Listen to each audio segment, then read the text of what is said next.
home like I feel today. Feeling tomorrow like I feel today. Gonna pack my grip, make my getaway. One for that St. Louis woman, oh, her diamond rings. She pulled that man around by her apron strings. One for that powder, oh, that store-bought hair.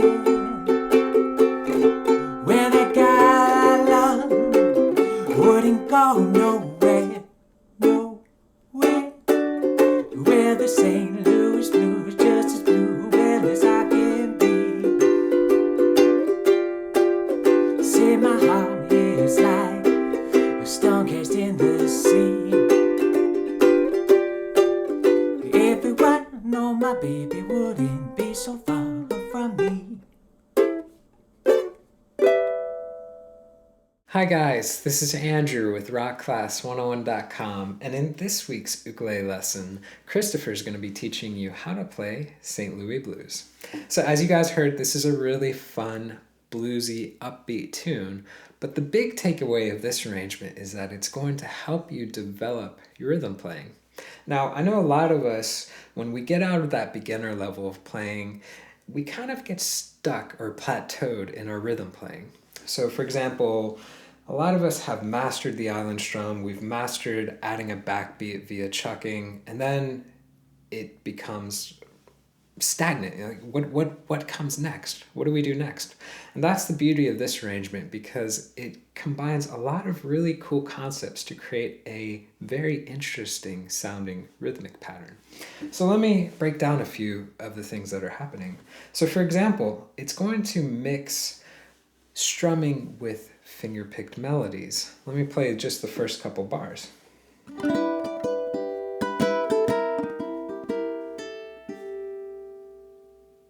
So that sounds infinitely cooler than just going, right? So that's one of the big takeaways, is that we're weaving melodies into into the chord progression. Now, another cool concept is that this arrangement uses 3 advanced strumming techniques. One is the claw stroke, which adds a accented hit to chords. Another technique that's used is called the split stroke, and it's a really interesting right-hand pattern that makes these outer string notes of a chord pop. So that one's really cool. And last but not least, there is the triplet strum. So if any of these techniques are new to you and you're wondering what I'm talking about, then check out our strumming course, because it's going to break down all 3 of these techniques plus one additional technique. It's going to teach you the mechanics behind executing it for the right hand. It's going to tie in how the rhythms are connected to doing the techniques, and it's going to take you step by step towards playing a really cool vintage-esque performance tune. So check out that course, because it'll set you up for success with learning this tune, because this tune is going to be taught with the assumption that you know how to do those 3 strumming techniques. Now, last but not least, the last challenge, rhythmically speaking, is the switch between fills. So when you get to the bridge of this song, it goes from a swung 8th note rhythm to a straight 8th note rhythm. So if you're new to the difference between playing straight versus swung fills, then check out this lesson. I'll also put it in the description box below. So we've got a few cool concepts coming together to create a really interesting rhythmic pattern. So that's the big takeaway with this lesson. Now, speaking of this lesson, you're going to be learning half of the tune in this lesson video. But if you want to learn the second half of the tune, we're going to cover it in the part 2 lesson at this link, or you can go to the site rockclass101.com, do a search for St. Louis Blues, and on that page will also be the complete tabs that you can print off and follow along with, as well as the lyric plus chord sheet too. So if you want to sing along, that'll be there as well. And last but not least will be the on-screen tab viewer. Now this is a really cool feature where you can hit play, you can watch the tab scroll across in real time, you can highlight bars to loop sections, slow it down to any speed you wish. Just a really great asset in learning this song that much easier. All right guys, so I'm gonna go ahead and hand it off to Christopher to teach you how to play it, and then I'll see you at the end of the video. Hey friends, this is Christopher Davis Shannon with Rock Class 101, and these next series of videos we are going to be learning the first blues tune that was ever published. So it was written by Mr. W.C. Handy and is entitled the St. Louis Blues. Much as the name tells us, most of this is just a standard 12-bar blues, so if you're familiar with that progression, harmonically this won't be too tough for you. If you're not familiar with it, I highly recommend just going through and just strumming through the chord changes, just straight down strums on quarter notes, nothing fancy. The chord voicings here are not too tough. A lot of the magic is happening in the right hand. If you haven't had a chance yet, please do look at the strumming course that I did for Rock Class, as a lot of those techniques are used in this piece, and if you're already familiar with them, it'll be much, much easier to get through this arrangement. But let's dive right in. We're starting out on a G sixth chord, open 2, and we want to make sure that we're voicing with this with our first and second fingers. Because on the second eighth note of beat 1, we're going to be putting our pinky down on the 5th fret, the D, on our A string. And then we're going to immediately lift that up again. So it's only going to be on that 1/8 note. What we'll do is we'll strum down on our G sixth, and as we put this pinky down on the 5th fret, we're going to strum up, but we're going to do our very best only to hit the A string. If you happen to hit the E string in there, it's not really a big deal. We'll still hear that melodic voice going on, but we want to try our best to really isolate the melody so that it pops out. And then on beat 2, we will lift up the pinky and simply strum down one more time. Now on the second eighth note here, we have an open G string. So we could theoretically strum down and then reset our hand and hit that G string again. But what I much prefer to do in this instance is to just, as I strum down, just open up my hand a little bit and pluck that G with the thumb. It's less movement for our hand, and as we build it up to speed, it'll be much easier to get through the piece if we utilize our thumb instead of resetting the hand or going into a proper fingerstyle position to catch these individual notes. So our first 2 beats of this piece will sound a little bit something like this. See how I use my thumb to get that? And then we're coming back in on the and of 3, or the second eighth note of beat 3. And since it's the second eighth note, we're going to come in with an up strum and then down, up. So 3 and 4 and that resets us again, so we have a down strum on beat 1 in bar 2. Let me play bar 1 for you.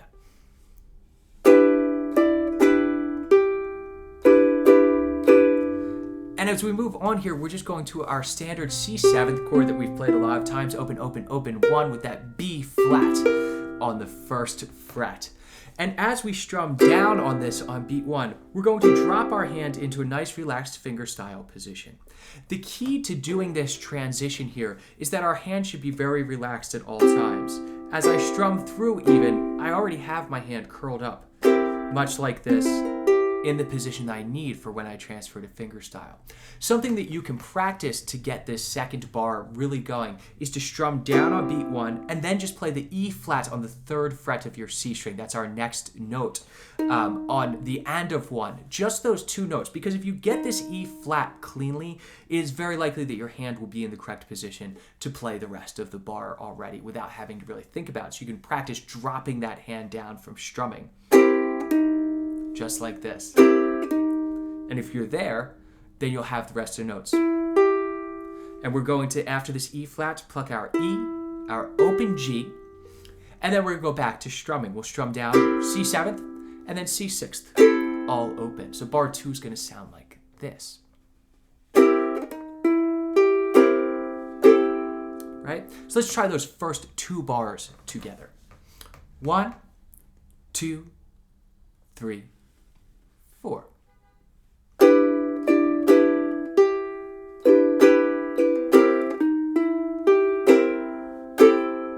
All right, and then we're moving right back to our G6th chord. We already know this voicing, but this time we are going to use our 2nd and 3rd fingers to play this, and I'll show you why in just one moment.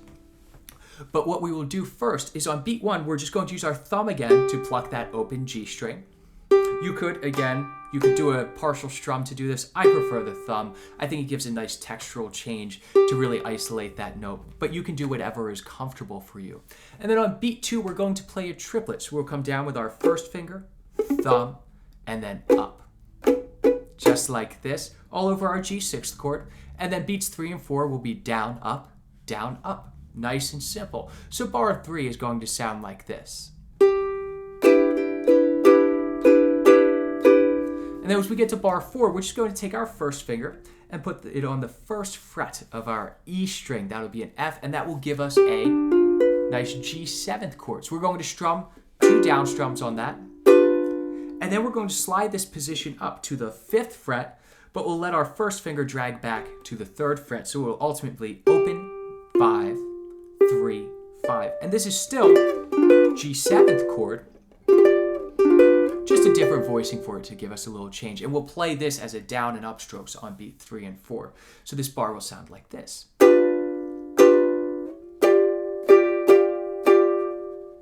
All right, so let's try bars 3 and 4 together. 1, 2, 3, 4.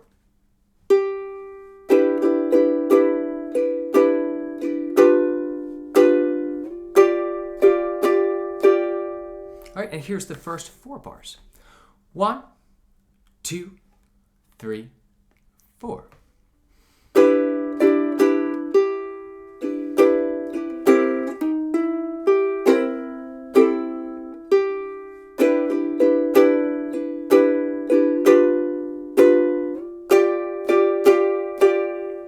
And from here, we're going to a C6 chord, which is everyone's favorite chord, all open strings. We don't have to worry about using our left hand at all. What we'll do for the first 8th note of beat 1 is do a partial strum. So we'll strum through just our G and C strings right here. And as we are doing that, we will just put our hand in a finger style position so that we can play these individual notes over the next couple of beats. So we'll play a partial strum and then open E, open G, open A. And you'll see that rhythmically, the next 3 notes are identical to what we did over the G6th chord in the beginning. We're coming in again on an up strum on the and of 3, and then another down and up. So this bar 5 will sound like this. All right, so we have a lot of rhythmic similarities. Now this next bar is identical to the one that we already played in bar 2 over the C7th. It's a repetition of this melodic motif. So we're going to play the exact same thing. We'll strum down with our C7th, get in finger style position, and play the E flat on the 3rd fret, open E, open G, and then C7, C6. Let's try those 2 bars together. 1, 2, 3, 4.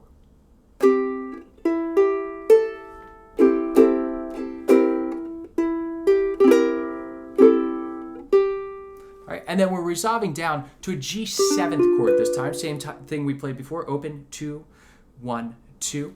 And we'll play an open G with our thumb on beat 1, and then just 8th notes for the rest of the bar. And then in the next bar, we're going to slide up to that alternative G7th position. Open, 5, 3, 5.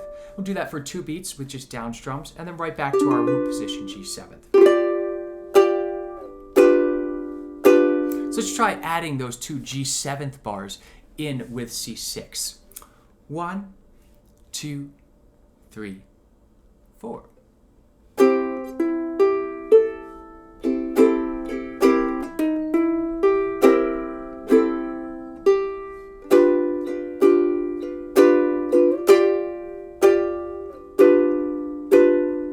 Now moving on to the next part, we're on to our 5 chord, or a D7th in this case. And we're going to start out on our bar chord D7th. So we'll bar across the 2nd fret, and then you'll play the 3rd fret of your A string, or a C. We'll get our hand in finger style position, and we will play our E string first, A string, E string, C string.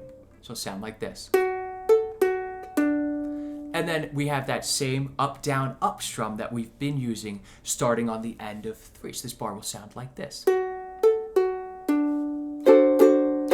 right? We've heard that rhythmic pattern before already, and we're going to use it a lot throughout this piece. And moving on, we're going to go to a D7th sharp 5. So to voice this chord, what we will do is we'll put down our Hawaiian D7th. 2 open, 2 open. You're probably familiar with this one. But we'll take our first finger and put it on the A sharp on the first fret of our A string here. And you'll note these two outer strings are only a half step apart, so you get a little bit of dissonance there, but that's a good thing because we're going to resolve this in just a minute. So on beat 1, we're going to play our triplet again, right? Down, down, up, down, and then we'll play another downstroke, but on our up strum here, we're going to lift up the first finger. That's our resolution. We get rid of that harmonic tension. So let's try those two D7th bars together. 1, 2, 3, 4.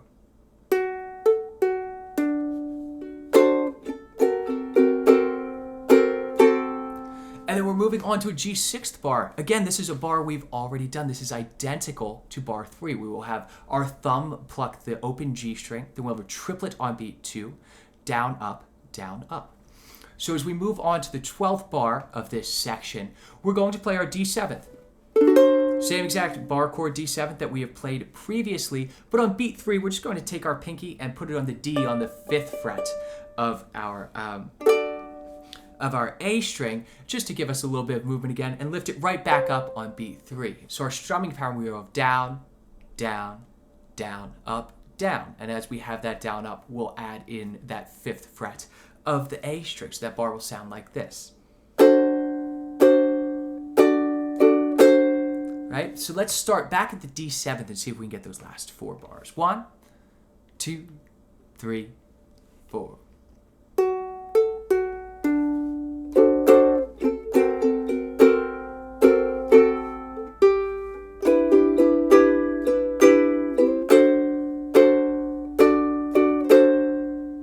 Good. Now let's see if we can get this whole A section together. 1, 2, 3, 4.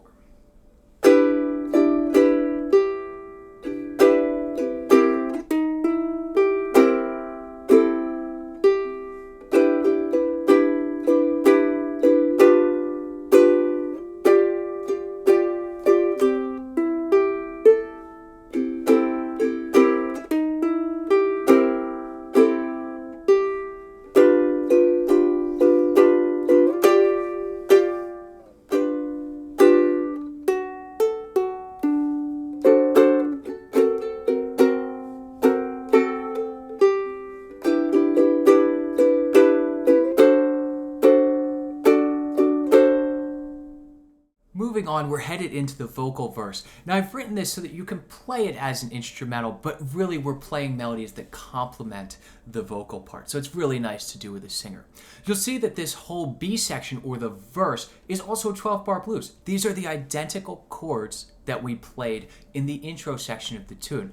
We're just going to throw some little right-hand spice over this to give it a little bit more flow going on. So we're starting out again on our G6th chord, and we're going to do exactly what we did in the intro part. This is the same as the first bar. In fact, the first 2 bars are identical to what we have already done because we were playing the melody, but now we're just going to use it to complement the melody.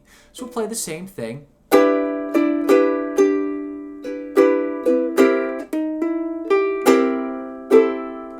Now this is where things get fun. As we resolve to our G6th chord, instead of going to a triplet, what I've put here is a swung split stroke.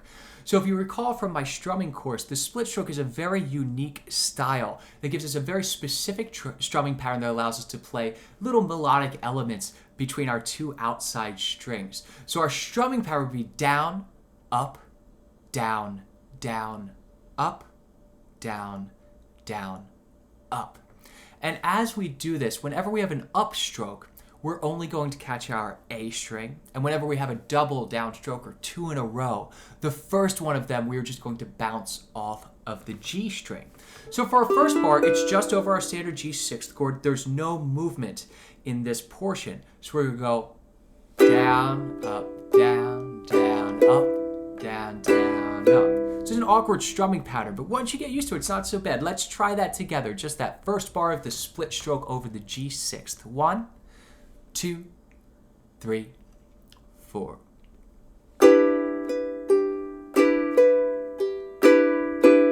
All right, and then as we move on, our strumming pattern will maintain exactly the same, but we're going to do much like we did in the intro. We're going to put our first finger on the F on the first fret of our E string so that we have a G7th chord now.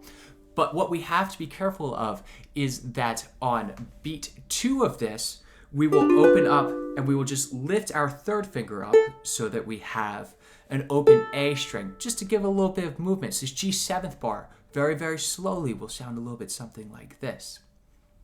And we'll lift up the finger, put it back down. Let's try that one together. These 2 bars are tricky, but they do repeat throughout the piece. So if you get it once, you have a lot more going on. 1, 2, 3, 4. Lift up the finger. All right, so let's try now that entire first 4 bars together. We've already done the first 2 in the intro section, and we're just adding this little split stroke motif to it. 1, 2, 3, 4.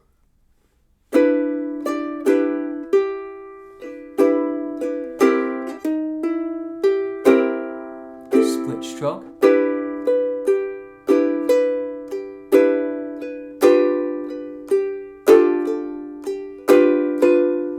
Good. So the split stroke can take a little bit to get under your fingers, but once you have it, it'll be like riding a bike. It's something that you want to isolate this strumming pattern and really practice it for a while by itself.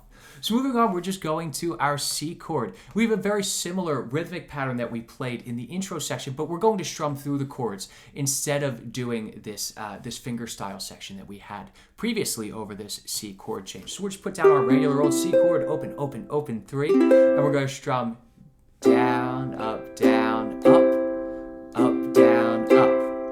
All right, let's try that together. 1, 2, 3, 4. And as we get to that up, down, up at the end, we'll just lift up the third finger, play our C6th chord instead, just to give a little variation. And then we're on to the C7th. This C7th is identical to what we've done in the past. We have the down strum, and then we're playing the E flat finger style. 3rd fret of our C string, open E, open G, and then we'll walk down C7th, C6th. So this is very similar to what we played above, but we're just strumming chords instead of plucking for the first bar here. Let's try those 2 bars together, C and C7th. 1, 2, 3, 4. And lift up the third finger. Now you'll see that what we're doing next is G6th to G7th as a split stroke. This is identical to what we did in bars 15 and 16. Absolutely identical. So if you've already gotten those 2, we have these 2. So let's try bars 17 through 20 together now. 1, 2, 3, 4.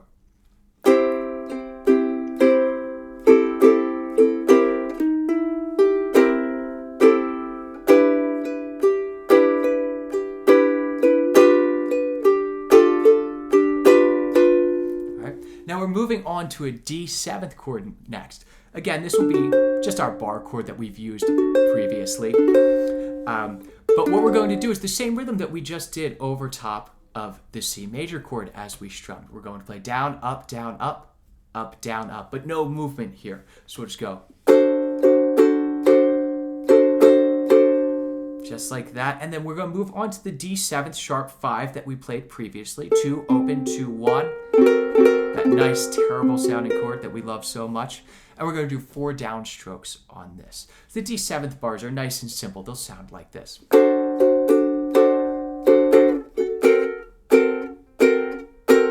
All right, let's try those 2 together. So the D7th to D7th sharp 5 bars. 1, 2, 3, 4.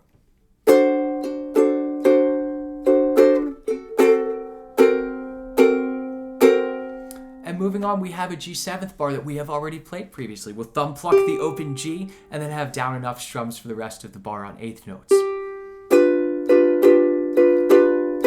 And on beat 1 of this next bar, we'll lift up that first finger, go to our standard G6, down, down, up, and then to a D7th. But for our D7th, we'll play our D first on the 5th fret of our A string.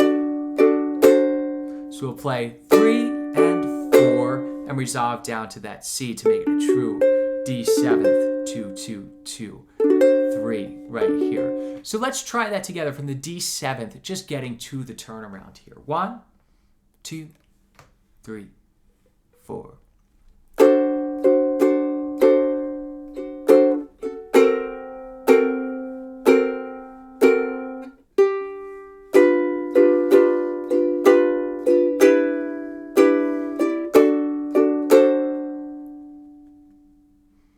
So now we can repeat all of that again for our second verse, and then on to the next lesson where we'll be addressing the bridge of the tune and the final chorus out. Alright guys, so I hope you had a lot of fun learning the first half of this tune. This is a great one for the intermediate to advanced player looking to expand the rhythm playing. So a lot of really cool concepts are thrown into this arrangement.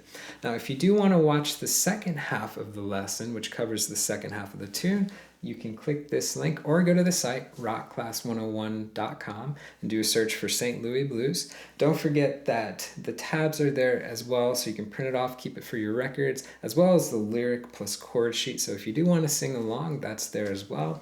And that really cool interactive tab player, so you can hit play, watch the tab scroll across in real time. You can highlight bars, loop sections, slow it down, all that fun jazz is all on that page as well. So guys, again, I hope you enjoyed this lesson, and we'll see you in the part 2 one. Take care.